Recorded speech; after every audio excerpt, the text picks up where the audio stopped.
The Los Angeles Lakers just got scary. Let's get into this.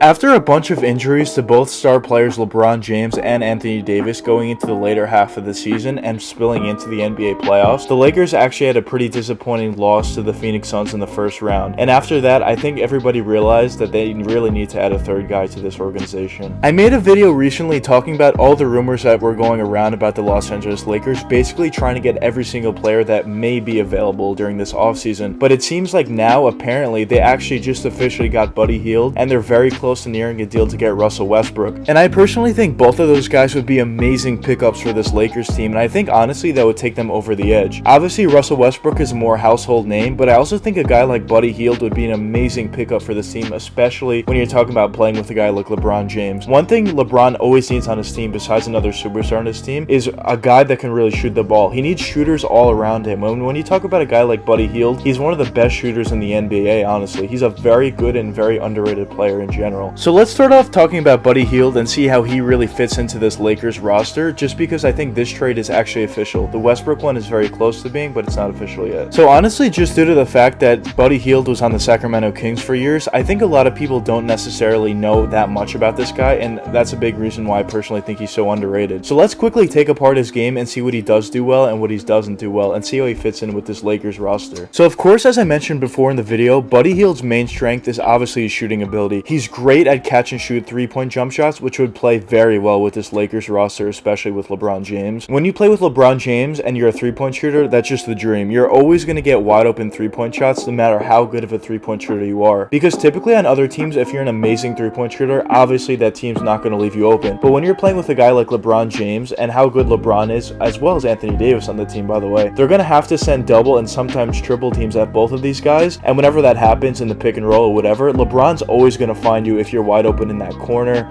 or wide open driving to the basket. But specifically for this point, we're going to talk about three-point shooting. So you're going to have a decent amount of wide open shots when you play with LeBron James. So just based on that fact, I think Buddy Hield is going to become an even better three-point shooter, and his percentages are going to go up because he's going to get a lot more wide open three-point shots. But the thing about Buddy Hield, he's not just a catch and shoot three-point shooter. He can also do a lot more on the offensive end. Something that he really developed ever since getting into the NBA was being able to dribble and really create for himself, either from that three-point range with nice step backs or side steps, or even using his ball handling to cross someone over and just get a wide open three-point shot. But he also has a very good pull-up mid-range shot, as well as uses handles for that post turnaround fadeaway, which is my favorite move on the offensive end. Also using those ball handling ability to get all the way to the basket. He can also run pretty well in the pick and roll, where he's a pretty good floater as well, and he has a decent passing ability. He's just very good in the offensive end, and where I think that plays very well is coming off the bench as well. When LeBron James and Anthony Davis are sitting down, I think he can really open up the offense and really score baskets at will when he's a main ball handler on the team. I think he's also able to be the main ball handler on the team off the bench in terms of scoring, not really necessarily in terms of his passing ability,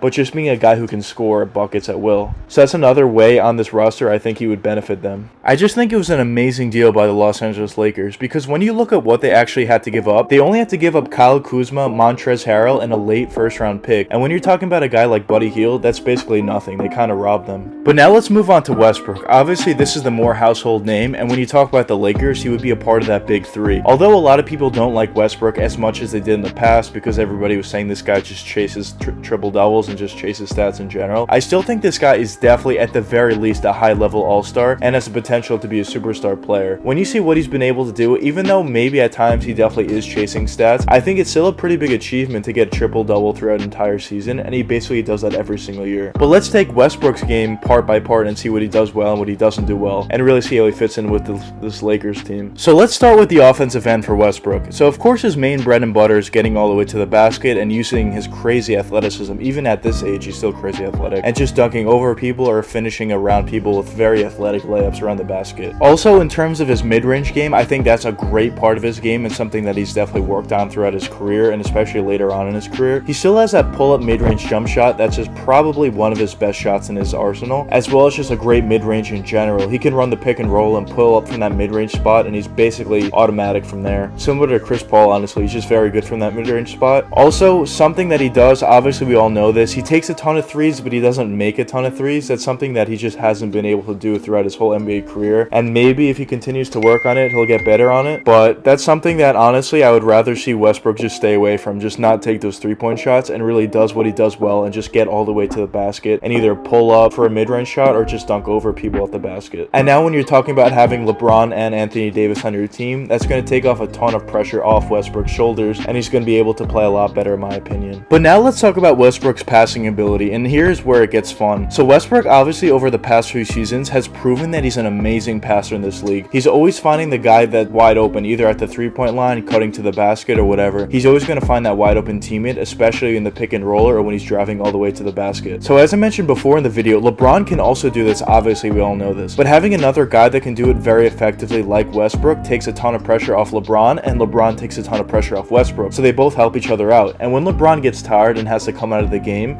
Westbrook can still stay in the game, and he can really take over that main ball handling role and just do what LeBron does basically, and just find the wide open guys, get all the way to the basket, take those pull-up mid-range shots, and just be an absolute beast and put up crazy numbers for the Lakers. Because as I mentioned in a few other videos prior, whenever LeBron would come out of the game, the Lakers never really had a true point guard that could really steady the ship and really elevate this bench unit to continue to either hold the lead or really gain back if they were down. But now with Westbrook, that would completely change. Westbrook would be an absolute perfect guy to do that for this Lakers team. So I think if the Lakers actually are able to follow through on this and actually get Westbrook on their team, it would be amazing for them. And based on what they would have to give up, apparently the Buddy Hield thing actually is not official, and a trade would be that same deal. It would be a first-round pick, Montrezl Harrell, and Kyle Kuzma. So if they were able to do that to get Westbrook, that's an absolute bank robbery. And of course I mentioned how getting Westbrook would benefit LeBron James, but I also think it might even benefit Anthony Davis even more than LeBron, because when LeBron is in the game and running the pick and roll with Anthony Davis and getting easier shots for Anthony Davis, of course that helps him out. But one issue I mentioned before is when LeBron came out, they didn't really have a true point guard, and they didn't really have a guy who can run the pick and roll effectively with Anthony Davis. But if you add Westbrook to that team, now whenever Anthony Davis is on the court, he's going to have someone to run the pick and roll with him and just be that much more effective throughout the entire game. So that's another win-win for the Lakers. And I think if they're able to make this trade for Westbrook for basically what's being reported, or maybe even a little bit more, honestly, I think 100% they should do it. It's an amazing deal for this Lakers team and would really take them over the top. And honestly, it could put them close, if not make them the championship favorites. Because as I mentioned in a few other of my videos, I can't really see any other team right now being championship favorites over this Nets team. I just think with those three superstars on their team, as well as they have decent depth on their team, I think if everybody's healthy on that team, they definitely have to be the championship favorites. They're just too good. But if the Lakers were able to get Russell Westbrook or Buddy Hield, one of the two, or maybe even both of them, I think that would honestly might put them over the top when you're talking about LeBron James and Anthony Davis on your team. But of course, everything's still up in the air, because literally before when I started this video, it was reported that it was official that Buddy Hield was going to the Lakers. But now with this Westbrook rumors are going around, apparently maybe the trade won't happen now. But it seems very likely that the Lakers are either going to get one of the two, either Westbrook or Buddy Hield, hopefully even both of them for their sake. But either way, everything that I mentioned before in the video about both Buddy Hield and Westbrook still holds true, and I think both of them would be great pickups for this Lakers team. But anyways, let me know what you guys think in the comments. Do you think either Westbrook or Buddy Hield or both would be a great pickup for this Lakers team, or do you think they should look for somebody else? But anyways, I hope you guys enjoyed the video, and if you did enjoy, please leave a like and subscribe and hit that post notification bell. It really helps me out a lot. Until the next time, peace out guys.